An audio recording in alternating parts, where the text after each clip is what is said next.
आज मैं बना रही हूँ मालवा की मोस्ट पॉपुलर थाली, जो कि वीकेंड में मैक्सिमम घरों में बनती ही है।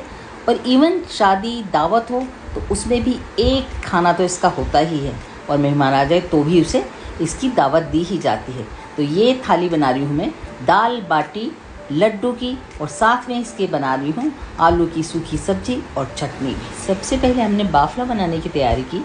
उसके लिए सबसे पहले एक कढ़ाई में हमने पानी गर्म करने को ढककर रख दिया, और इसी बीच फिर हमने बाफले का आटा लगा लिया। इसके लिए हमने 2 कप मोटा आटा और 1 कप मक्के का आटा लिया, और इसमें स्वादानुसार नमक, अजवाइन, हल्दी और मोयन के लिए घी डाला, और इन सबको अच्छे से मिक्स करके पानी की सहायता से इसका न तो ज़्यादा कड़ा और न ही ज़्यादा सॉफ्ट डो लगा लिया, और उसे ढककर रख दिया 5 मिनट। आटे में मोयन इतना डालेंगे कि हम जब उसे हाथ से बाइंड करें तो वो लड्डू का शेप ले ले। यदि आपके पास मोटा आटा नहीं हो तो आप उस पर रवा डाल दीजिए। रवा डालने से अच्छे खिले खिले बनेंगे बाफले। और इसमें मक्के का आटा इसलिए डाला है जिससे कि बाफले अच्छे सॉफ्ट बनेंगे। 10 मिनट में आटा अच्छे से भीग चुका है, तो अब हम इसकी बाफले बना लेंगे, जो कि छोटे छोटे साइज़ में और राउंड बनाएंगे। और इन सभी बाफलों को हम बनाकर उबलते हुए पानी में डाल देंगे और इन्हें पकने को छोड़ देंगे। इन्हें तब तक उबालेंगे जब तक कि ये उबलकर ऊपर ना आ जाए। बाफले उबल रहे थे तो हमने आलू की सब्जी की तैयारी कर ली। उसके लिए हमने बॉइल्ड आलू को छील लिया और उन्हें छोटे छोटे पीसेस में काट लिया। आलू को सुबह ही हमने बॉईल कर लिया था।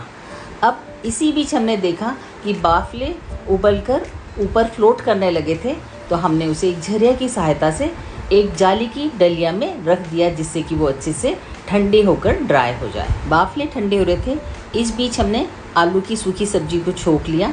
इसके लिए हमने फ्राई पैन में तेल चढ़ाकर उसमें राई, जीरा, हींग, कड़ी पत्ता, खड़ी लाल मिर्च को डालकर इन्हें अच्छे से भून लिया, और फिर हल्दी डालकर इसमें हमने कटे हुए आलू को डालकर अच्छे से मिला लिया। अब आलू में स्वादानुसार नमक डालकर इसे अच्छे से मिक्स कर लिया और इसे ढककर पकने के लिए रख दिया। आलू कुक हो रहे थे, इस बीच मैंने चटनी की तैयारी कर ली। दाल बाटी हम बिना चटनी की तो बिल्कुल चलती ही नहीं है। उसके लिए हरे धनिया को चॉप कर दिया मिक्सी के जार में, और उसे फिर थोड़ा सा ग्राइंड कर लिया, और फिर इसके बाद इसमें डाल दिए हरी मिर्च, जीरा, नमक और नींबू, और इन सबको अच्छे से बारीक ग्राइंड कर लिया। बस तैयार हो गई हमारी चटपटी हरी चटनी। तैयार चटनी को एक बाउल में निकाल लेंगे। इस बीच हम देखते हैं कि आलू की सब्ज़ी भी हमारी कुक हो चुकी है, तो उसमें हम बेसिक मसाले धनिया पाउडर, मिर्च पाउडर और मैगी मसाला पाउडर डाल देंगे। बस इनको अच्छे से मिक्स कर लेंगे, और साथ में हम इसे हरे धनिए से गार्निश कर देंगे। तैयार हो गई हमारी आलू की सब्ज़ी। चलिए अब चलते हैं दाल की प्रिपरेशन पर। हमने 3 दाल, मसूर, मूंग की पीली दाल और तुअर की दाल को मिक्स करके इन्हें पहले ही प्रेशर कुक कर लिया था। इसका वीडियो हमने नहीं बनाया है। इसको हमने एक भगोनी भी खाली कर लिया था, और उसमें डाल दिया हमने कंसिस्टेंसी ठीक करने के लिए बाफले का स्टॉक, यानी जिसमें बाफले उबाले थे, और पानी।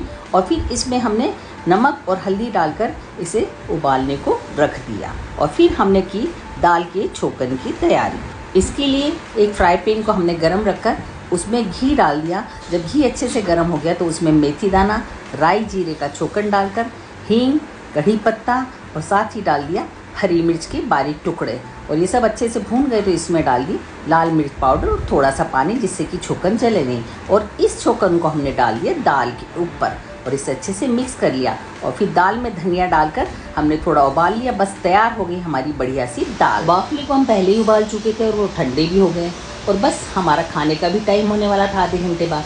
तो हमने रख दिया गैस तंदूर को गरम, और जब वो थोड़ा गर्म हो गया गैस पे, तो हमने उबले हुए बाफलों को उस पर जमाकर सिकने को रख दिया लो टू मीडियम फ्लेम पर, और उसे उलट पुलट कर दोनों तरफ से अच्छे से सेक लिया। और सिक जाने के बाद इन्हें फोड़ फोड़ कर हमने घी में डुबकी लगा दी, और तैयार हो गए हमारे कुरकुरे बाहर से अंदर से सॉफ्ट बाफले। चूरमा के बिना तो ये रॉयल थाली अधूरी थी, तो हमने बाज़ार से मक्के के चूरमा लड्डू मंगाए थे, और फिर हमने इन्हीं सब प्रिपरेशन को खूब एंजॉय किया। आप भी ज़रूर बनाइए मारवाड़ियों की रॉयल थाली।